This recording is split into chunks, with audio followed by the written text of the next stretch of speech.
Good afternoon, dear students. We are beginning the year of BISEC for the year 2011-12, and today with me I have my colleague Professor Bhairaviben Joshi.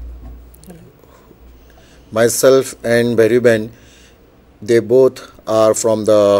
are both from the R.G. Shah Science College, Ahmedabad, and today we are going to discuss a very basic of microbiology, that is staining of microorganisms, and the title is microbial staining. Now, before I take up the topic in depth, let me tell you that things are visible to us. We are able to see the things clearly because there is some contrast between the thing which we want to see and its background. That is, both they have a different depth, they have a different color, they have a different brightness, and because of all these things we are able to see or visualize a particular thing. So with this understanding in mind, we would start with the microbial staining in detail. Now, the first thing, what is staining? Now, this is a technique which is very commonly used with the help of microscope. That is, it is a technique used in microscopy to enhance the contrast in the objects which we want to see. Basically, in staining, we provide or we create conditions which helps the binding of a dye to a particular cell or the part of the cell, that is its cellular structure, so that this contrast is generated. As a result, a very small part is made visible. In many of these staining procedures, certain differences are also generated so that the dye binds selectively to a particular structure. As a result, one structure will be either highlighted with either brightness or with the help of various stains or the colors. As a result, the enhancement of contrast leads to the visualization of that particular component. Now, we see what is the necessity of staining. As I have already discussed, the staining will basically enhance the contrast, thereby the cells or the structures are visible. As a result, it reveals the size, shape, arrangement and morphology of the organism. And because of all these things, because we are able to visualize its morphology, various size, shape, arrangements, and as well as the internal structures of the cells, this would help us in identifying, or it also helps in classifying these microorganisms. Now, if we go back to the history of staining, then the first person who comes in mind is the one who discovered the microscope, the father of microscopy, Antony van Leeuwenhoek, a father of microbiology too. He was the first one to observe that when the muscle fibers are dyed with a saffron was a natural compound obtained from flowers. This helped him to visualize the structure more clearly rather than observing the structure without dyeing. That is, muscle fibers, when they are dyed with the saffron at that time the visualization is rather more clear. The structure and its internal parts are clearly observed. Then later on comes the William Perkins. He is basically you can say the first one who synthesized the artificial aniline dye. Then another anatomist, Walther Fleming, he used various dyes to stain certain cells, and he observed that these dyes are absorbed by certain parts of the structures, that is the cell structures, very strongly. And among all this structure, one of the structure which binds the dye very tightly was the chromatin.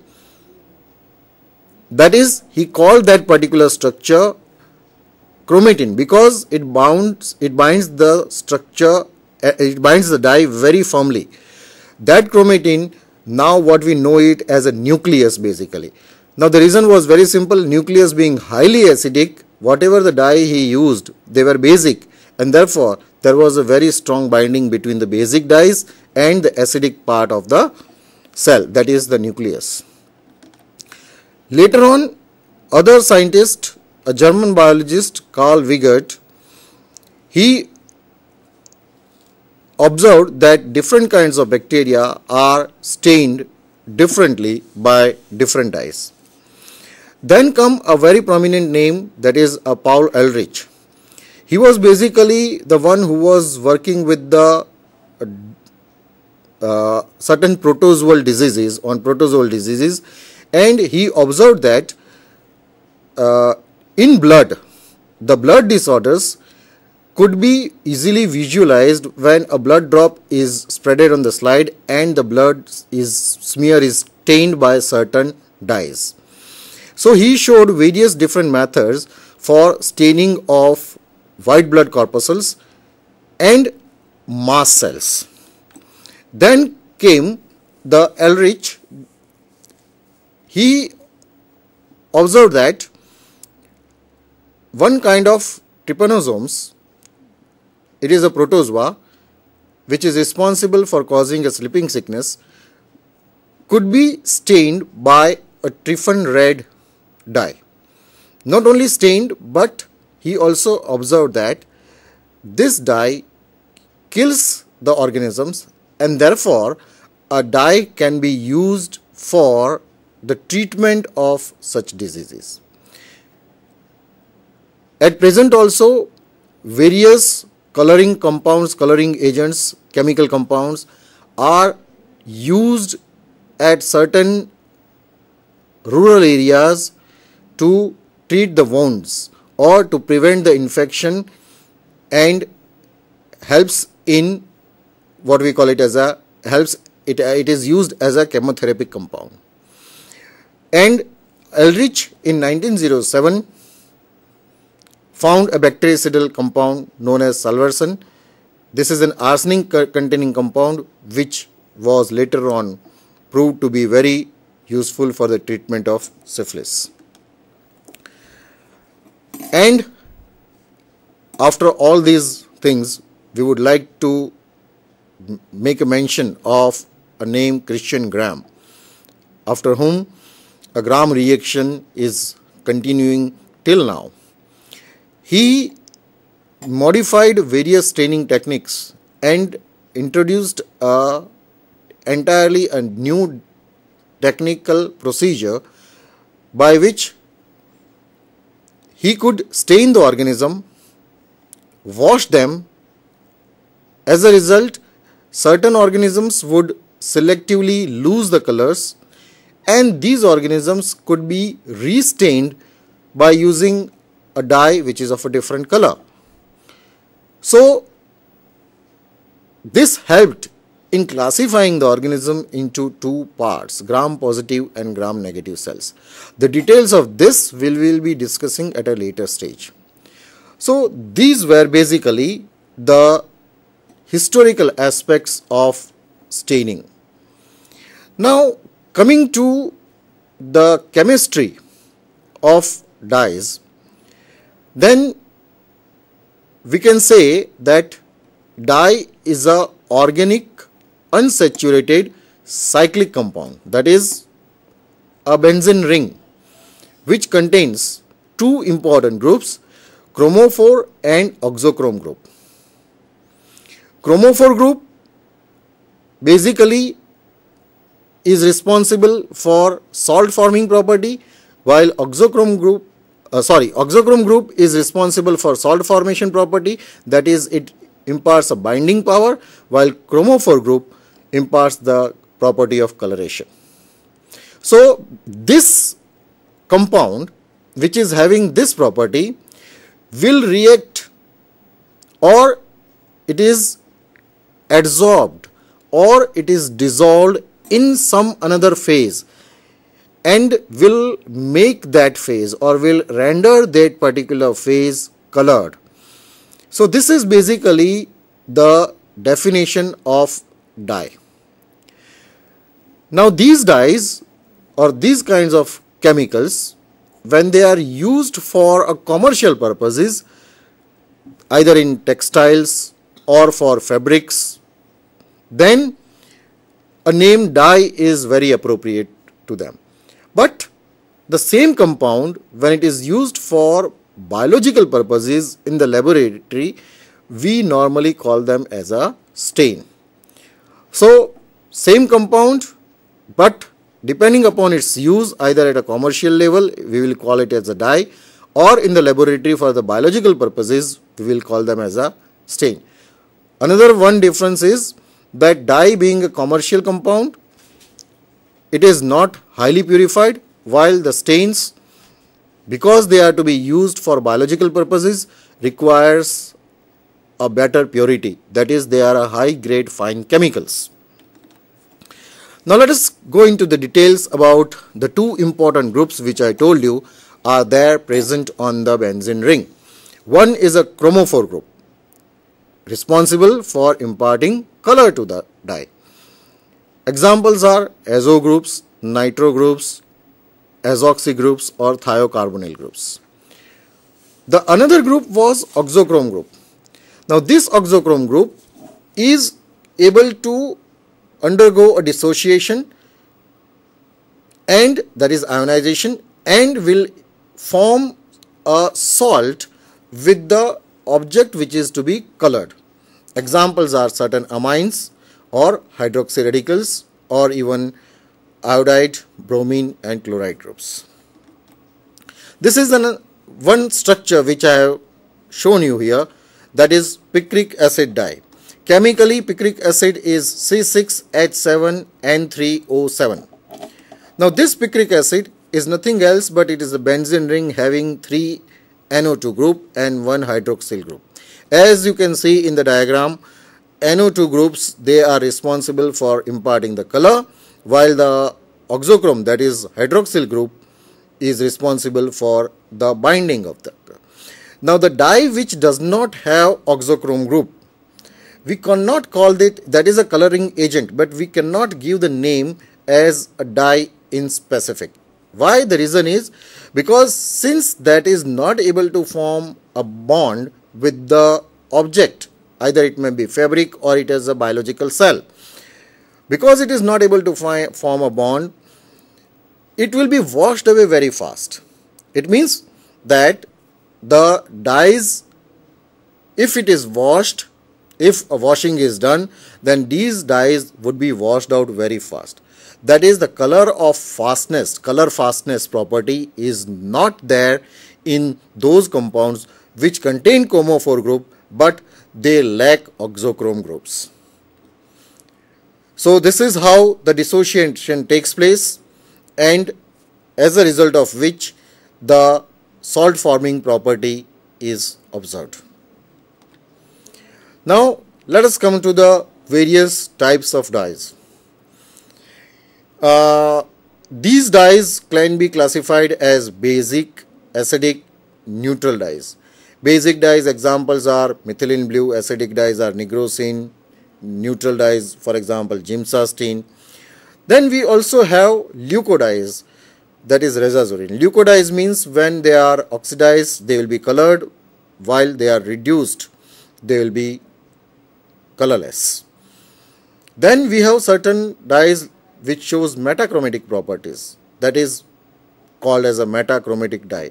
For example, methylene blue. It will be normally it will be blue in color, but when it is tightly packed in certain cell structures, the electronic configuration of the orbits that will change.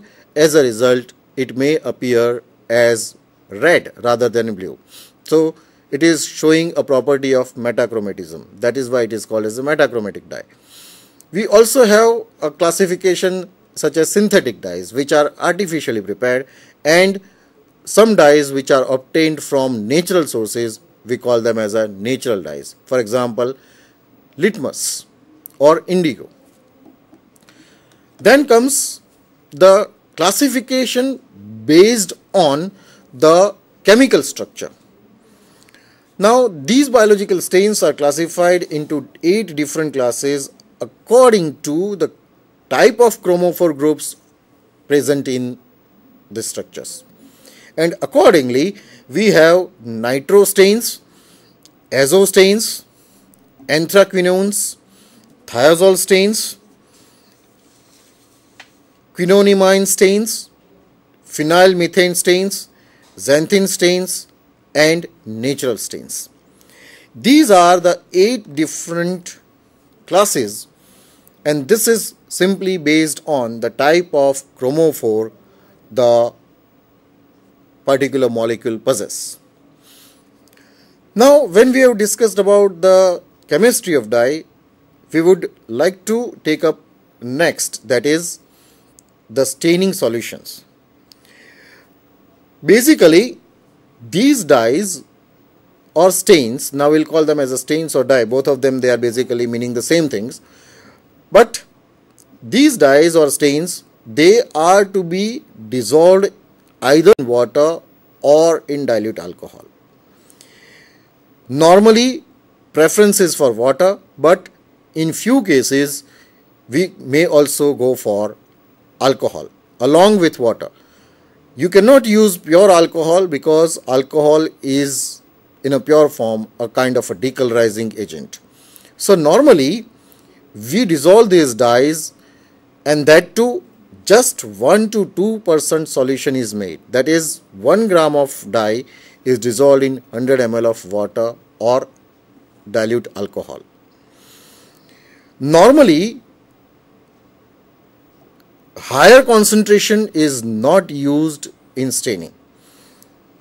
The thumb rule is you use the concentration which is slightly less and can increase the time, rather than using a higher concentration of the stain and go for a less time. Because when you use a higher concentration of stain, and that too either in water or in alcohol, there is a possibility of evaporation. As a result, it may lead to the precipitation of the dye on the structures or in the cells, and they may lead to formation of artifacts observed under microscope. However, in certain conditions, the procedure requires to use a concentration which is at least 4 or 5 times higher than the normal concentration. For example, in a spore staining, spore is a very resistant structure and dyes easily, they do not easily penetrate inside the cells. So under those conditions, by a technique known as Bartholomew's and Mitwas method, concentration of malachite green is increased to 7.6%, and even the time period is also increased to around 10 to 20 minutes. So these are some of the exceptional conditions in which the concentration as well as time is both increased. Otherwise, normally 1 to 2% staining solution is prepared either in water and dilute alcohol, and the time period normally varies from 1 to 2 or 2.5 minutes at the maximum. Now, the dyes or stains dissolved in water or alcohol does not always suffice for the staining purposes. It means you may also need other chemicals during the process of staining, and these other chemicals are basically mordant, accentuators or fixatives and decolorizers. These things, accompanied by the stains, will lead to a proper or a good staining technique. Mordants are basically the complexes which are able to form some kinds of complex with the stain. This complex intensifies the color imparting property. As a result, either the cell or the cell structure is clearly observed. These complexes which are formed, they are formed inside the cells. As a result, these mordants, they basically take part in the staining reaction. Now, on the basis of the acidic or basic conditions, mordants are classified either as acidic because they react with the basic dyes, and basic mordants which reacts with the acidic dyes. Examples of basic mordants are alum, ferrous sulfate, cetyl pyridinium chloride, while acidic mordants includes picric acid and tannic acid. Now these mordants, how are they applied? As shown on the slides, they are applied as pre-mordant, post-mordanting or in conjugation with the style. Pre-mordanting means they are applied before stain. For example, in Ringer's method for cell wall staining. Here tannic acid or cetyl pyridinium chloride is being used before application of the stains. Post-mordanting means it is applied after the stain. Very commonly used procedure is gram staining. And third kind of application is in conjugation with the stains. For example, Lifson's method. The stain itself or the staining solution itself is prepared along with the use of mordants. Now, on the basis of whether we use mordants or not during the staining procedures, staining techniques are classified as indirect staining or direct staining. That is, if it is done with the help of a mordant, we call it as an indirect staining because we are taking the help of other chemical apart from the dye. While in those staining methods where the mordants are not used, we call them as a direct staining techniques. Okay, the second type of chemical that is being commonly used during staining is either the accentuators or also called as the intensifiers. Accentuators or intensifiers are basically those compounds, those agents which accentuates, means it increases the intensity of the staining. However, they do not combine with the structure or with the dye. They do not form any complex with the dye. This is basically the difference between the mordant and these accentuators. Otherwise, basic aim for either mordant or the accentuators is the same. It intensifies the reaction and makes the reaction fast as well as very clear so that visualization is better. Now, these accentuators either can be a physical one, that is use of heat, or the chemicals. Examples in certain spore staining techniques, that is Dorner's method or Fleming's method, heat is used so that the spore pores opens up and the dyes can penetrate inside the spores. So it is a physical agent. Basically it will not form any complex with the stain. Stain commonly used in Dorner's and in Fleming's method is ZnCF. This particular stain, when heat is used, this facilitates the penetration of the stain inside the spore. It does not form any kind of reactions with the stain. While in case of chemicals, examples of chemicals which are being used as accentuators, that includes certain acidic or basic compounds like oxalic acids, phenol, then potassium hydroxide or formalin. For example, phenol is one of the components of ZnCF stain. It is used for either acid fast staining or even spore staining. It accentuates, it helps the stain to make it more penetrative. Similarly, formalin. These are the compounds which acts as a chemical accentuators. Then the third kind of compound which is commonly used during staining is decolorizers. Decolorizers are basically the compounds or the agents which helps in removing the stain. Decolorizer, removal of stains, those agents which removes the stains either from the selective portion of the cell or in some cases from the overstained cells. Now these decolorizers can be either mordant, that is a mordant can also act as a decolorizer. For example, when we use excessive mordants, then mordant itself can act as a decolorizer. Then certain acids, alcohols or water, they can also act as a decolorizer, or certain oxidizing agents and even acidic dyes can also be used as a decolorizer. Now these decolorizers, they are used specifically during regressive staining.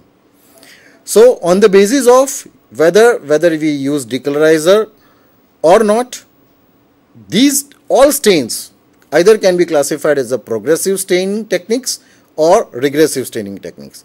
Regressive staining means when we are using decolorizer, decolorizer is only used when we have already used one stain and that stain has either overstained the structure or the cell, and therefore we want to remove the stain from certain component, certain part of the cell.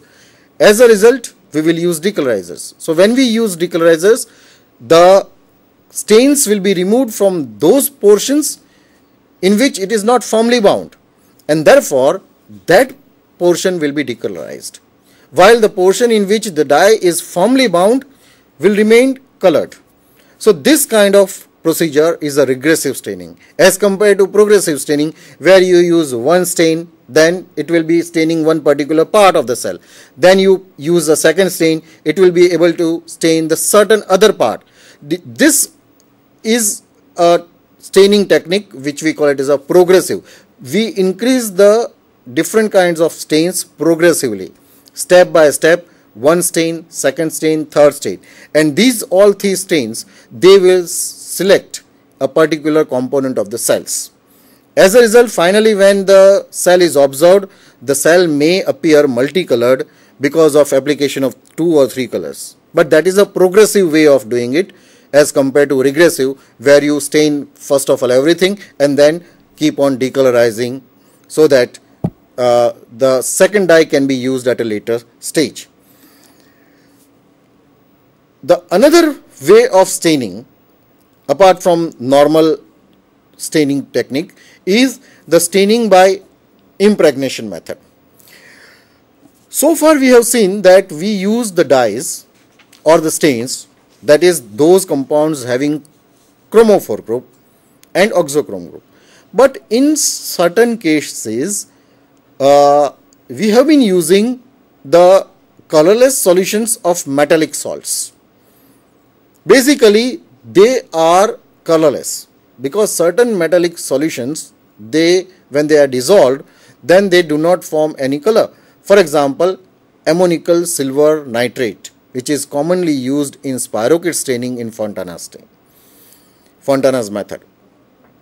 Now, when these colorless solutions of metallic salts are used and either heat or some other chemical compound is added, it reacts, the reaction is carried out and a precipitation, opaque precipitation is formed. This opaque precipitation can be of a different color. Basically, the staining solution was not made from a chromophoric agent, that is, it was neither a dye or any other thing. It was a metallic solution, some salt, and it was colorless. So chromophore group is not present. But because of reaction with some heat or oxidation or other things, these salts have precipitated out from the solution, and these salts will be deposited on the cellular surfaces. As a result, what happens? Because they are opaque in color, it will make the cell or the component colored. And another important advantage is it increases the size, apparent thickness of the organism is increased. As a result, it will also aid, it will also help in visualization of the cell. So that is the technique which we call it as a staining by impregnation. Now, for any staining techniques, basically fixation is a very important part of staining. Before we begin the staining procedures, it is necessary to fix the slides. Why? Because to prevent the washing of the smear. Smear is made on a slide, and when it is fixed with a fixative, either that fixative can be a heat or it can be some chemical compound. Normally in a routine procedures we use heat as a fixative. That will immobilize the cell, that will adhere the cell's organisms on the slide, and therefore when the stain is being washed or the decolorization treatment is given, these structures, they adhere on the slide, they are immobilized on the side. And basic mechanism is they are denatured, the cells or the proteins present in the cells, they are denatured or they are coagulated. As a result, the fixation occurs. As I have told you, it can be either a physical agent like heat or certain chemicals like gaseous acetic acid, ethanol, chloroform, formalin, and even certain metallic salts like mercury chloride are being used as a fixatives. Now, advantages of fixations are also many. That is, it kills the organisms and naturally it imparts the biosafety. Then, since the cells are killed by using a fixation, by the fixatives, either heat or chemicals, because the cells are dead, they lose their permeability. Otherwise, you know that cells membrane is selectively permeable. They will not permit dyes to enter into the cells. So when these cells are dead, they will help, their permeability increases. Then another thing is, because the proteins and other things, they coagulate, it will lead to unfolding of proteins, which increases the reactive groups, and thus it also in turn increases the affinity towards the dyes. Apart from this, there are other advantages like it avoids shrinkage or swelling of the cells, it prevents autolysis, avoids the formation of artifacts, and since it makes the cells rigid in certain tissues, the sectioning becomes easy. So these are the various advantages of fixation. Now let us come to one more thing, that is, what is the supravital and intravital staining. If the unfixed living cells, they are killed due to the application of the dyes, then such kind of staining is known as a supravital staining. It means the dyes prove to be toxic to the cells. That is a supravital. In contrast to that, if the cells or the organisms are stained without killing them, because of the non-toxic nature of the dyes, it is an internal, and cells can be stained in a living conditions. So this is what supravital and intravital staining is there. Now let us come to the chemistry of staining. Chemistry of staining includes physical theory as well as chemical theory. Physical theory includes, which can be explained by using the points like capillary action, osmosis, adsorption and absorption. While chemical theory basically makes use of all possible interaction between the dye and the cellular components. These kinds of interactions can be either ionic, or it can be covalent or hydrophobic in nature. However, the ionic bonds, they play the most important role during the staining. And since the ionic bond is dependent upon the pH of the stain, therefore the pH or the state in which the cells are suspended, the environment in which the cells are suspended, the pH of that environment will determine which kind of association or which kind of dyes will react with which kind of structures. Now the further discussions regarding the staining, the general procedures and certain specific stainings will be taken up by my colleague Bhairavaben Joshi. Thank you, Dr. Patel. After going through the lucid discussion about the theoretical aspect of microbial staining procedures, let me take you to the practical aspect of staining procedures. And for that, whenever you want to stain a microbial cell, the first thing that you have to do is to prepare a slide for staining. In that, the first thing that you have to do is you have to take a glass slide and clean it well, and after cleaning it well, you have to sterilize it and mark it in the center with the glass marking pencil. That is preparation of slide. The next step will be preparation of smear. Smear is actually a thin film which forms on the surface, which is formed on the surface of the glass slide where you have marked the smear.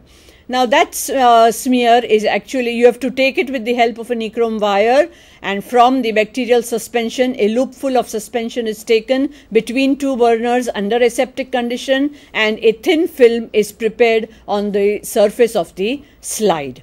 After preparing the smear, the next step, as sir has already mentioned, is you have to fix this smear on the slide by using either physical or chemical methods. Physical method you can use, normally physical method is used, generally physical method is used, and heat is the one which is preferred.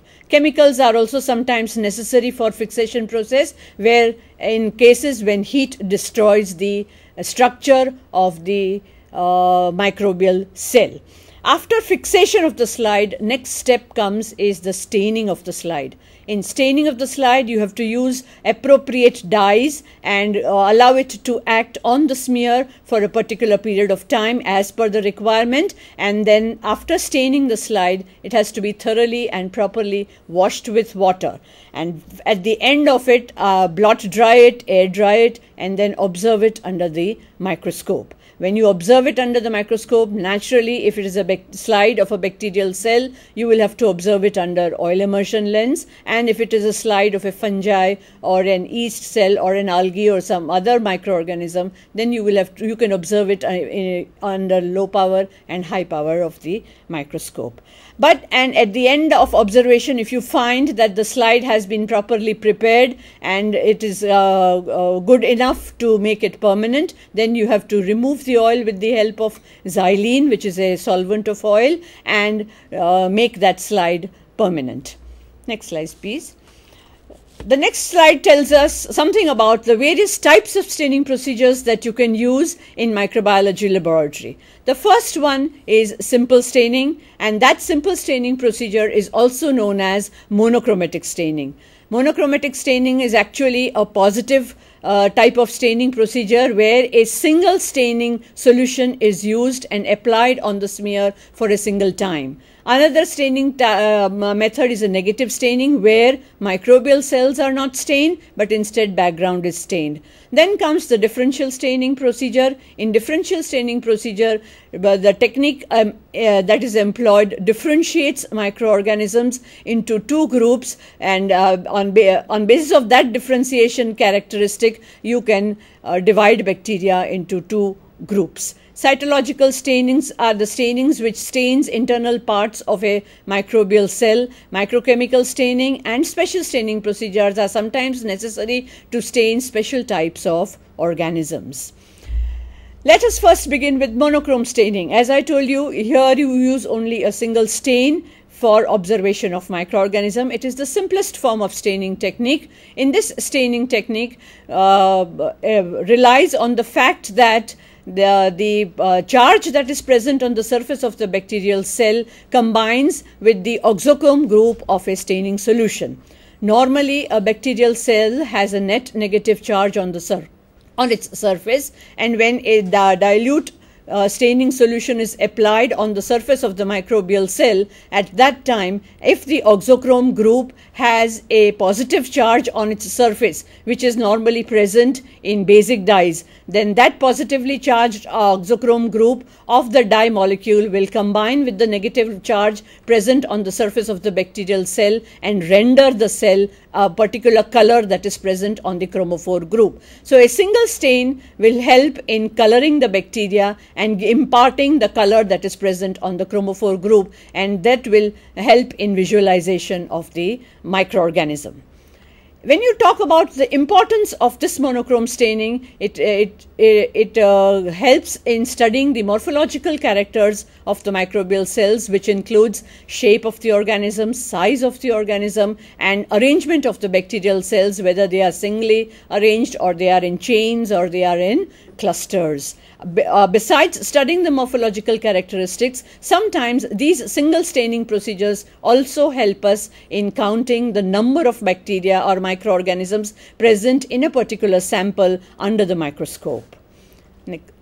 The next part that I would like to discuss is about the second aspect of staining procedures, and that is the negative staining procedure. As I mentioned earlier, in negative staining procedure, the microbial cells are not stained. Instead, only the background is stained. And in this case, important thing is that here you make use of stains which have a negative charge on their oxochrome group. Such stains are called acidic stains, and examples of these stains are India ink, Congo red, and Eocene.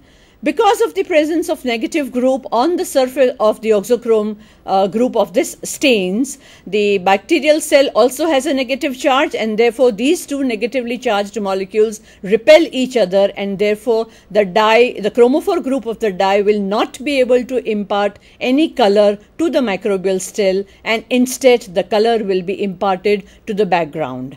This negative staining procedure has its own importance. It is specially used for demonstration of spirochetes, that are spiral shaped bacteria, which are very delicate organisms, and capsules which are present on the surface of the microbial cells. Of course, another important aspect of negative staining is that there is least distortion of shape and size, and that is why we are able to study we can use it for studying the measurement of the microbial cells. That brings us to the next type of staining procedure, which is called differential staining procedure.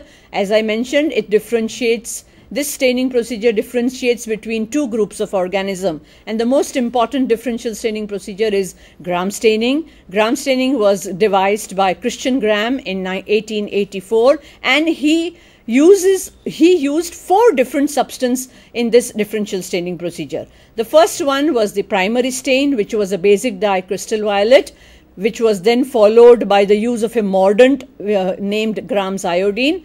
After the mordant treatment, a decolorizer has to be used in order to make some cells leave the color, and that decolorizer is either acetone or a mixture of acetone and alcohol. And finally, the organisms which have become decolorized are counterstained by using another basic dye which is known as safranin, which has a color different from the primary stain. The next slide shows us the the picture of Christian Gram. He was a Danish bacteriologist, and the picture next to him tells us about the difference in the chemical composition of the cell wall of the bacterial, two different groups of bacteria which are responsible for the Gram reaction of the microbial cell. Next slide. Okay, now I am going to take you through the stepwise procedure which is involved in the Gram staining procedure. You prepare a slide, fix the slide, and then first step is use the primary stain gentian violet on the smear. After that, allow it to act for 1 minute and then wash the slide with water. Next slide shows that there is application of Gram's iodine, which is allowed to act for 1 minute. The mordant treatment done after the stain treatment. Then you have to wash the mordant under the stream of water. After that, you have to decolorize the smear using alcohol, and decolorization has to be done till violet color oozes out of the smear. Then again apply the secondary stain, that is counter stain, which is safranin, and allow it to act for 1 or 2 minutes. And finally wash the slide with water and allow it to air dry. After it air dries, you observe it under the microscope. When you observe under the microscope, you will find that some bacterial cells will be colored violet and some of them will be rendered pink in color. The organisms that are colored violet at the end of the process, they are called Gram positive cells, and the organisms which takes up the pink color at the end of the process are known as Gram negative cell. To explain to the mechanism, let me go to the structure of the cell wall. Gram negative cell wall, the cell wall of the Gram negative bacteria is comparatively smaller or thinner than that of Gram positive bacteria. This Gram positive bacteria has a very thicker cell wall made up of a large network of peptidoglycan, and that network of peptidoglycan is responsible for retaining the crystal violet iodine complex that is formed when primary stain and mordant iodine. Crystal violet is the primary stain and iodine is the mordant. Both of them form a complex and they are retained within the peptidoglycan structure. In contrast to that, the peptidoglycan structure in the Gram negative bacteria is comparatively very less, and therefore the CVI retention of CVI complex in it will be comparatively less. Moreover, in Gram negative bacteria, there is presence of an outer membrane which contains lipopolysaccharide layer. Now, when that outer membrane contains lipopolysaccharides, that lipopolysaccharide makes, when it is treated with alcohol that is used as a decolorizer, at that time that lipopolysaccharide layer dissolves in alcohol, and as a result of that, whatever CVI complex was retained within the cell comes out along with the alcohol, and that is why the Gram negative bacteria are not able to retain the CVI complex, and therefore they become colorless at the end of the decolorization process. So after decolorization, some cells are violet, some cells are pink in color, colorless, and to make these colorless cell impart some color, we make use of the counter stain, which is known as safranin, which will give pink color. We can see very clearly two different contrasting colors as shown in this microscopic slides of Gram staining. These cells which are in the upper portion are Gram positive cells, and those in the lower portion are Gram negative cells, pink colored or red colored Gram negative cells. In the most, let me take you to the importance of Gram staining. There are many implications of Gram staining. First of all, it helps us in knowing the taxonomic position of the microorganism. Then it also guides us in identifying an unknown prokaryotic organism, and it tells us whether it is a Gram positive organism or a Gram negative organism. Then thirdly, it also helps us in studying the size, shape, morphology and other arrangements of the microbial cell. It also helps in clinical microbiology and identifies or classifies the pathogen as a gram positive or a gram negative bacteria. And finally, we can also differentiate cells on chemical basis. These are the examples of gram positive and gram negative bacteria. Generally speaking, we say that bacillus, that are the thick rods and round shaped cocci, are gram positive in nature, and gram negative bacteria, the thin rods, are generally gram negative in nature. However, there are certain cocci and there are certain other organisms whose gram staining characteristic may be different from the general rule. Besides gram staining, there is one more differential staining technique which is known as acid-fast staining technique. This staining technique was discovered by Paul Ehrlich in 1882, and according to this staining technique, we differentiate bacteria into acid-fast organisms and non-acid-fast organisms, and that acid-fastness characteristic of these bacteria are based on the presence of lipids like mycolic acids, mycosides, glycolipids that are present on the outer surface of these cells. Importance of acid-fast staining is that it helps in identifying cells which are not easily stained by gram staining technique, and mainly this technique is used for identification of Mycobacterium tuberculosis, an organism also known as tubercle bacilli and responsible for causing tuberculosis. This test also helps in diagnosis of disease like leprosy. Now I think I would ask Dr. Patel to carry forward the discussion. Okay, friends, so we have seen the staining of certain bacteria. Now, apart from the routine bacteria, we have certain organisms which are very delicate, like spirochetes. These spirochetes are extremely thin and long structures.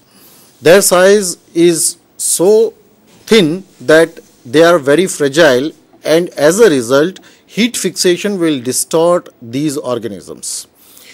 As a result, to stain such organisms, we make use of staining techniques where we do not fix it with the heat, because heat is basically a harsh treatment. It will destroy the cells, it will break down the cells.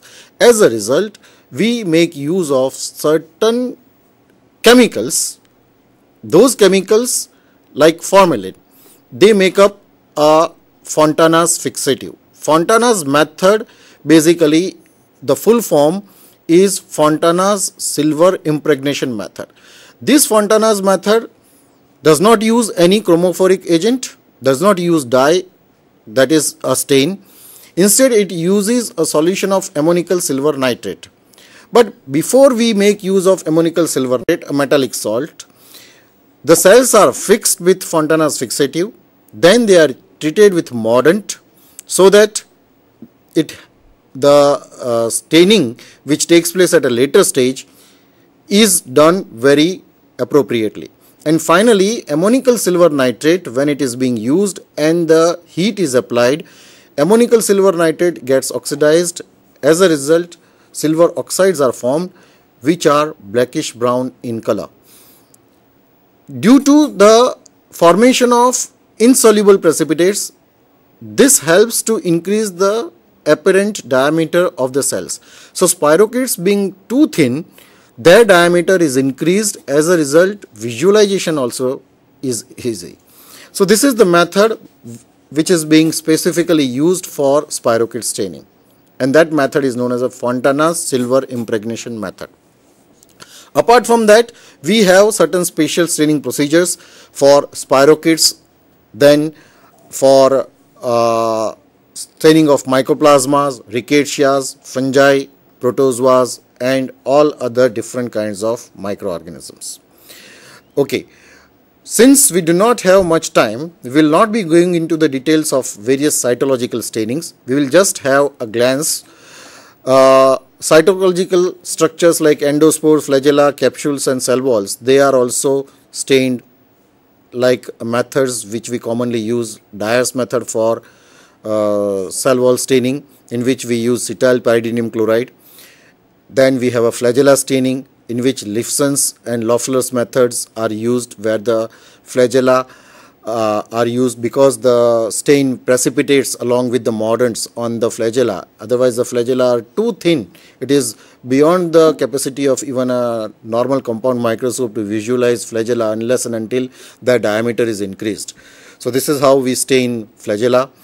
Then we have capsule. Capsules can be stained either by negative staining, by nigrosin or India ink, or it can be stained by using another kind of dye, that is Congo red, in manual staining method.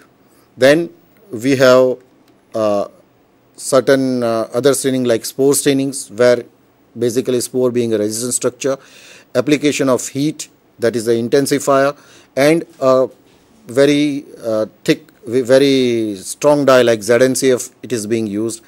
Then we have certain staining of nucleus or metachromatic granule stainings.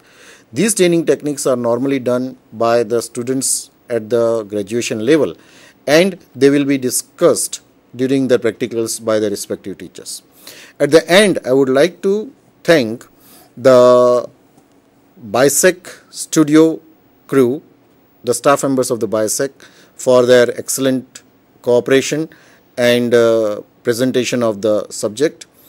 I would also like to thank on my end, on behalf of Madam, to the Commissioner, Department of Higher Education, for giving us the opportunity to reach to the students and to give them certain aspects of microbiology. Thank you very much. Thank you.